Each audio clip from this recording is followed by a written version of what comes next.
I remember the first time I had this dish at Fresh Catch in Honolulu after spending all morning snorkeling. The water was so incredibly clear, there was a ton of wildlife, and I even saw a sea turtle drift right next to us. By the time we came in, we were sunburnt and starving. My friends and I walked into the busy little fast casual spot, just incredibly exhausted from being out in the sun and water for the past 5 hours. Now looking at the wall of different plate lunch options, I was a little lost in what I should order, and I asked the cashier what her favorite was. And the first thing she mentioned was the seared Furikake ahi. When that plate finally arrived at my table, I dug into it so quickly, and from that first bite, I immediately knew this was going to be a dish that I craved all the time. And the best part is that this dish is actually really easy to recreate at home. So today, we're gonna break it down step by step on how to make this seared Furikake ahi in about 15 minutes.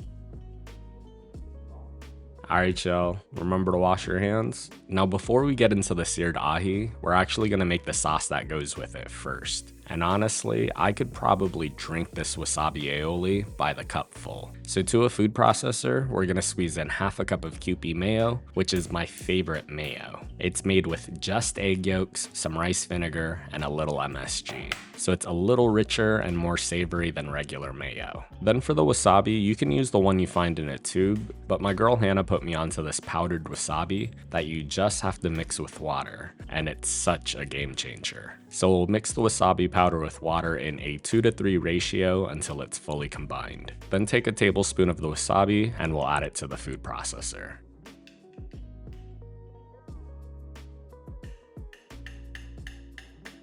To that, we'll add in half a tablespoon of shoyu,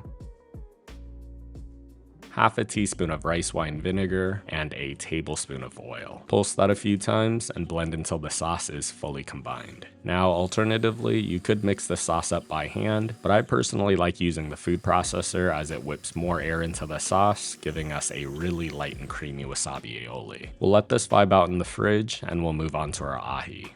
Now for our ahi, I have this really beautiful tuna steak that I picked up from Whole Foods, and we're looking for steaks that are about an inch thick. And if you can't find this, they are typically pretty accessible in the frozen section. Just make sure you let them thaw completely and pat them really dry first.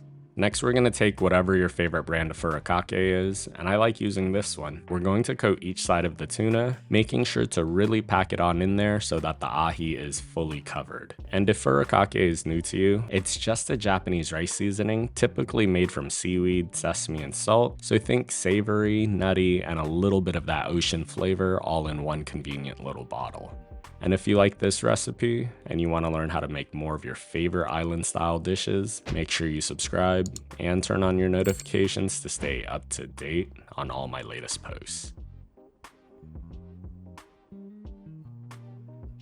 Now to cook the Furikake ahi, we'll heat up a pan on high heat and add in a generous amount of a high smoke point oil like canola, peanut, or avocado oil. We're going to quickly sear each big side of the ahi for just 30 to 45 seconds, and then the other sides for no more than 20 seconds. And that's it. We just want a nice hard sear while the center is still rare.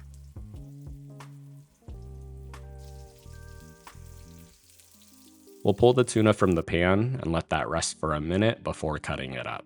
We're going to cut the ahi into slices against the grain, and cutting the tuna against the grain is important to make sure that we shorten the fibers of the tuna, ensuring that each slice is tender instead of being chewy. And then, it's time to plate.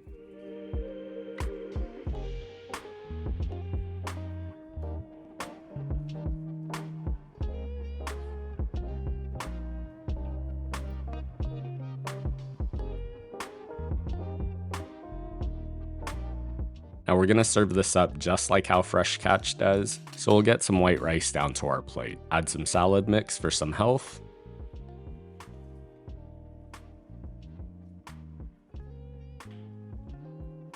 And we'll place our seared Furikake ahi right on top. Serve this up with the wasabi aioli from earlier, and a wedge of lemon. And just like that, you've made an incredible seared furikake ahi in less than 15 minutes at home. As always, the recipe and measurements are on my blog at feedthepudge.com. And if you've learned something new today, or just like this video, I post short form videos nearly every single day and long form content just like this one every single week. So make sure you subscribe to catch my newest videos. And if you've made it this far, let me know in the comment section, what's your favorite way to eat tuna? Thanks for watching, and I hope you enjoy.